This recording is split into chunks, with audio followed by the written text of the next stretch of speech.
saludo a Jorge Cepeda Patterson, escritor y periodista. Como siempre, un gusto saludarte. Bienvenido.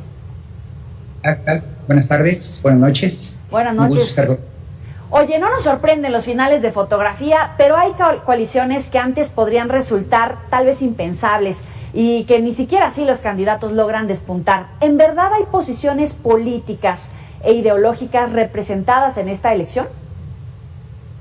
Oh, bueno, sin duda. Por un lado, por el lado de Morena y sus candidatos, desde luego, y se nota en la actitud del presidente López Obrador, prácticamente en una invocación de todos los días con respecto a lo que se va a jugar el país en 2 semanas, dentro de 2 semanas en esta elección. Porque la gente lo ha tomado en efecto como un referéndum, los actores políticos lo han tomado como un referéndum en términos de dar el espaldarazo a el intento de cambio de régimen que está instrumentando el López Obradorismo, o por el contrario, detener, neutralizar, pasar un mensaje de que esos cambios no gustan como se están haciendo, ni probablemente ellos. Entonces, en efecto, es un gran referendo y hay contenidos ideológicos, puntos de vista, yo diría, proyectos de nación, concepción del mundo incluso, distinta en estas 2 grandes polaridades en las que se ha dividido el país.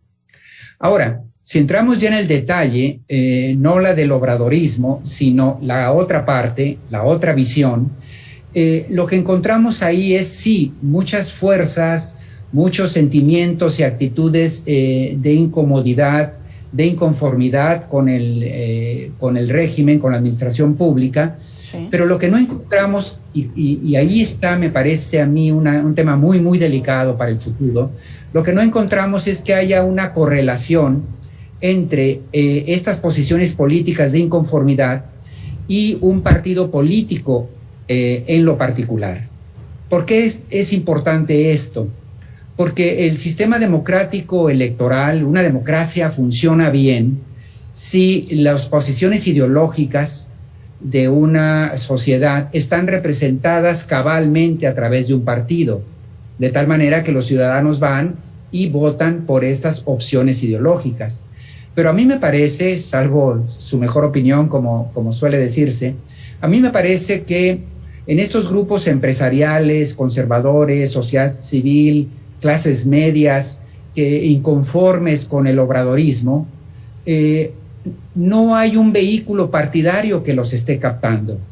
El PAN sería, obviamente, en términos empáticos, el partido que más se asociaría a puntos de vista conservadores, opuestos a los que está manejando López Obrador.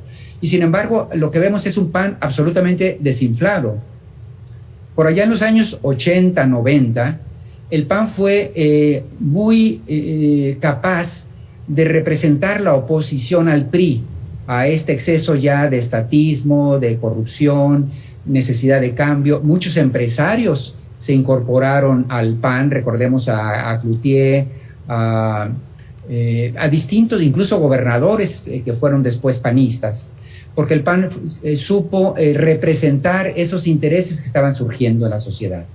En este momento yo no veo a Claudio X González o a Gustavo de Hoyos o a estas clases medias, a esta sociedad civil, movimientos y ONGs incorporándose al PAN. Y ese es un tema delicado, al PAN o a cualquier otro, hay que decirlo. Es un tema delicado porque si dentro de 2 semanas, en esta especie de plebiscito, todos estos grupos no tienen una salida a su satisfacción en términos electoral.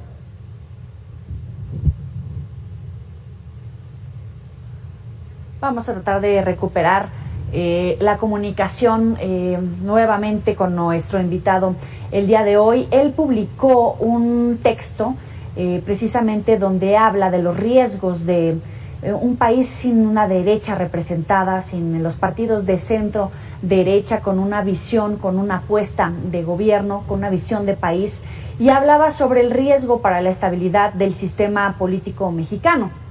Precisamente por eso es que está haciendo este análisis sobre la visión que tiene Morena y los partidos que se están aliando con él la visión que tiene el PAN, que según nos comenta aquí en este momento en la entrevista, ve un PAN desinflado. Jorge Cepeda Patterson dice que el PAN está desinflado, no así Morena y los partidos aliados, por lo menos en estas coaliciones, en estas campañas electorales rumbo al 6 de junio, y es precisamente sobre eso, sobre lo que queremos abundar. Si no hay una representación de la visión de estos grupos que tradicionalmente se acercan a los partidos de derecha y hay un PAN desinflado, riesgos para la estabilidad económica, para la estabilidad democrática del país, para la estabilidad de las instituciones. Jorge, perdimos la comunicación contigo, pero le platicaba al auditorio sobre este texto que escribiste acerca de los riesgos de tener un partido sin una visión precisamente de derecha o del centro derecha, si la gente no encuentra un partido en el que se vea reflejado esta visión para poder verse representado a través de él. En efecto, insistía yo que esto es muy preocupante porque es la condición para que una democracia electoral funcione, que las distintas corrientes, las corrientes importantes, ideológicas, militantes,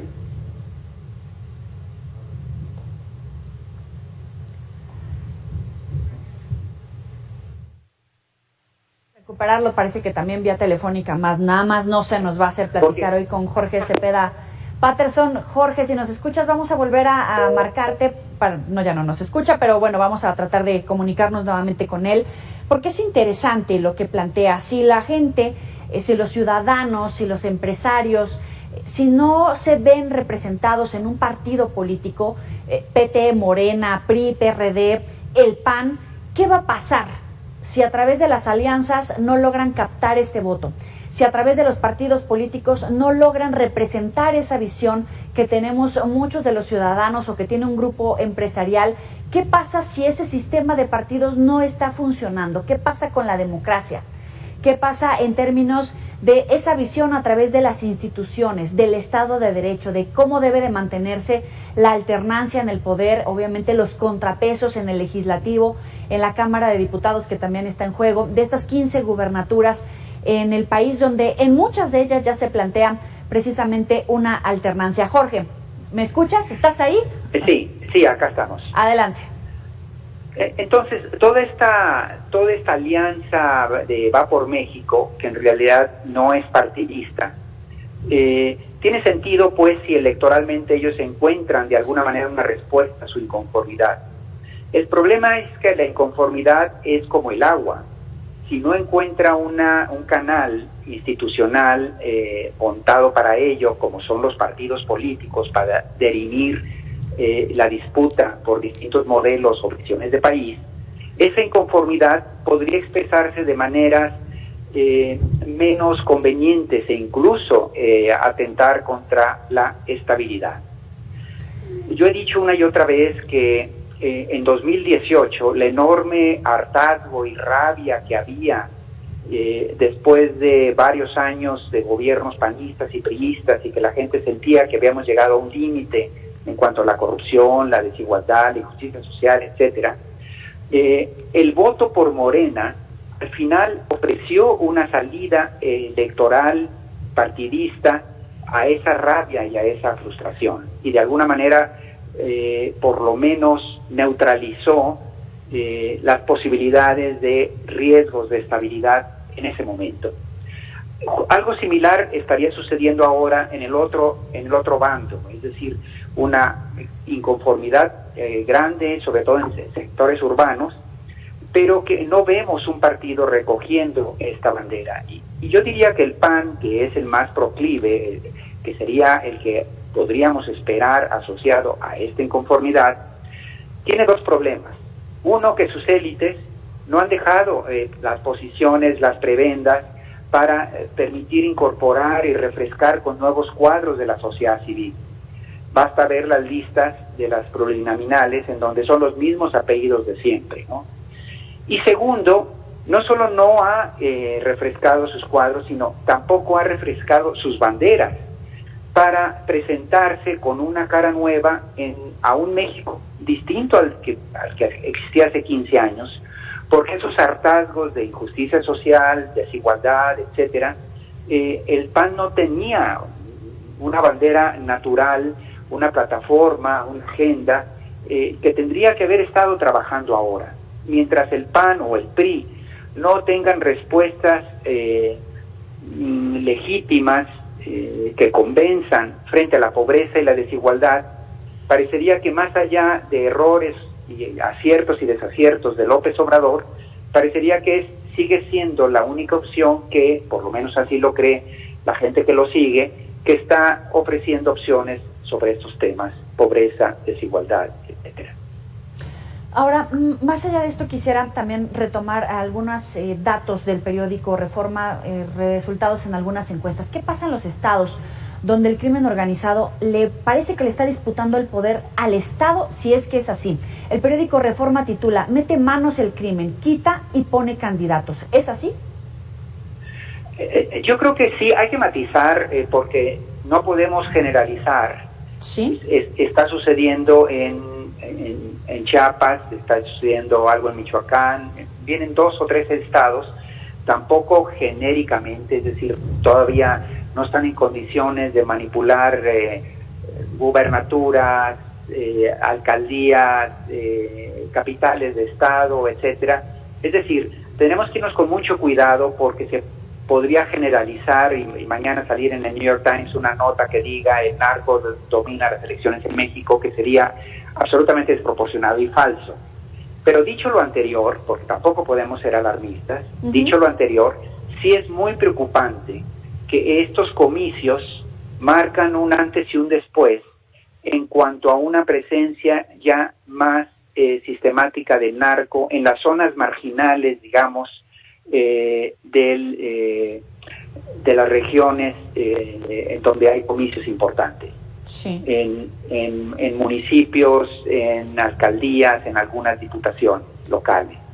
Entonces, más que haber un fenómeno que se dé ya por hecho, lo que debería preocuparnos es que ha comenzado a darse, y ya lo hemos visto en muchos otros terrenos de la vida social, del tejido, de la economía, como esto es como la humedad. Primero hay una primera síntoma de salitre y después absolutamente está destrozada el muro, ¿no? Jorge, pero observas en este momento yo diría que hay esa presencia.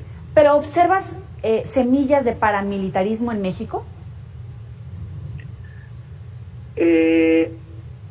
Otra vez, es un concepto que nos hace pensar en Colombia, que nos hace pensar en fuerzas orgánicas con motivos políticos. Acá lo que vemos sí es un crimen organizado, en efecto participando cada vez más en aspectos de la vida pública, saliendo del rincón donde se suponía que ha estado desde hace 3 décadas, es decir, sí, en el trasiego de drogas, en la producción de drogas para llevar a Estados Unidos, algo en los mercados de consumo urbanos de México, y de repente en los últimos 10 años lo que hemos estado viendo es que ha salido de esas actividades y prácticamente se ha impuesto en cualquier otra actividad delictiva el crimen organizado, ¿no? Participando ya en aduanas, en contrabandos, en extorsiones, en el derecho de piso, etcétera, etcétera. Esto no existía de esa manera hace 15, 12 años, 10 años.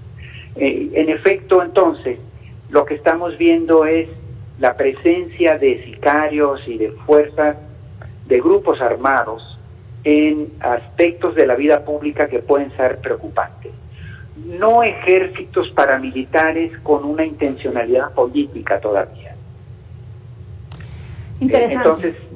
Entonces, hay que, yo insistiría que hay que cuidar mucho las palabras porque ayudan a entender fenómenos, pero también de repente ayudan a distorsionarlos y a tomarlos por otra cosa, ¿no?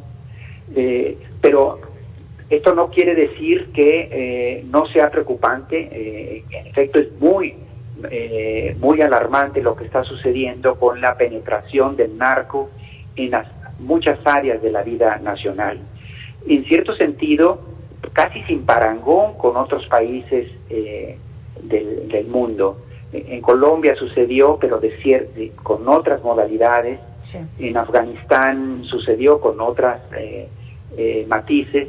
En México me parece que habría que repensar hasta palabras nuevas o definiciones nuevas para precisar lo que estamos experimentando en este momento.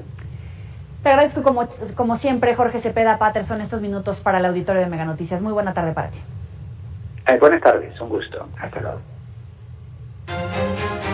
Vamos con los deportes, con Alejandra López. Ya se nos acabó el tiempo.